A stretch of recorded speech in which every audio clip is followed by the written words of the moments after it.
मला असं वाटतं की याच्या अगोदरची निवडणूक विजय मालक आणि दिलीप माने म्हणजे खरंच दिलीप मानेचं कौतुक आहे, ते पटवण्यात हुशार आहेत असं माझं मत आहे. कारण मागच्या वेळेस दिलीप माने मालकाला पटवलं आणि यावेळेस आमच्या सचिन कल्याण शेट्टीला पटवलं.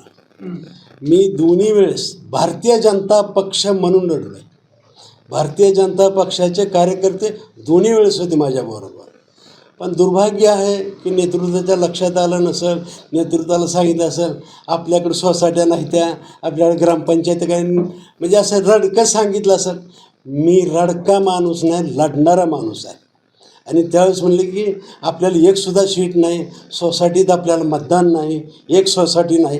मी अभिमानानं सांगतो, बाजार समिती नैतिकदृष्ट्या मीच जिंकलेलो आहे. जिथं एक सोसायटी नाही तिथं 450-500 मतदान सोसायटीचं झालं आहे.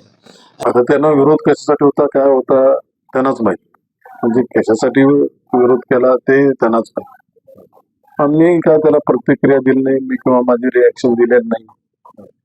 विरोध करण्याची भूमिका त्यांची भाजपच्या पद्धतीमध्ये मी पहिल्यांदाच बघितलं. आणि ते मी भाजपचे कार्यालय पुढे जाऊन असं कधी झालं नाही. काँग्रेस पक्षात सुद्धा झालं नाही किंवा कुठंच झालेलं नाही. पण केले असतील. पण पक्षश्रेष्ठीने माझी दखल घेतली की जरी विरोध केला असला किंवा विरोध झाला असेल तरी मला प्रवेश दिला. तर काय विरोध थोड्या काळापुरता असतो. जेव्हा पक्षाने प्रवेश दिला म्हणजे सगळं व्यवस्थितपणे होईल असं मला वाटतंय. तुम्ही पटवण्यामध्ये माहीर आहात असं दक्षिणचे आमदार सुभाष देशमुख म्हणाले होते. पहिल्यांदा तुम्ही विजयकुमार देशमुखांना सोबत घेतलं, परत आता सचिन देशमुखांना सोबत घेऊन पटवलं त्यांना, सचिन कल्याणची केलं. मग मी आता कोणाला घेतलं? आता जे पक्षप्रवेश मला दिलं, आदरणीय देवेंद्र फडणवीस साहेब, आदरणीय चव्हाण साहेब, आदरणीय पालकमंत्री, ह्यांना पण मी पटवलं असतं. असं नसतंय ना. म्हणजे तुमच्याबरोबर आलं तर मी चांगला आहे, नाही आलं तर स्थानिक पातळीवर काही निवडणुका असतात, मार्केट कमिटी स्थानिक पातळीवर असते. विजय मालक तर त्यावेळेला पालकमंत्री होते, आमदार होते.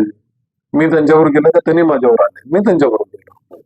आणि सचिन दादा हे मुख्यमंत्र्यांच्या जवळचे, दुसरी टर्म त्यांची आमदारकीची, त्यांना निवडणुकी जिंकायची होती.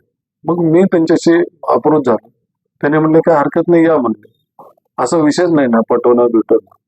मग मी आता जी प्रक्रिया घडली, एवढा मला विरोध असताना सुद्धा माननीय देवेंद्र फडणवीस साहेबांनी असू दे, रवींद्र चव्हाण साहेब असू दे, बावनकुळे असू दे, त्यांनी ठरवलेच असतील ना काय तर.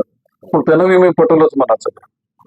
मग मला एवढे भाजप लोक एवढे लवकर पटत असतील, मला काय त्यांच्या पटाला काय हरकत आहे, मी पण पटतो त्याला. असं काय विषय नाही ना त्याला. असं ज्याने असं त्या संस्कृतीमध्ये मी त्यांना पटवायला कुठं कमी पडलो मला माहित नाही. म्हणजे आता मी पटवायचं नाही.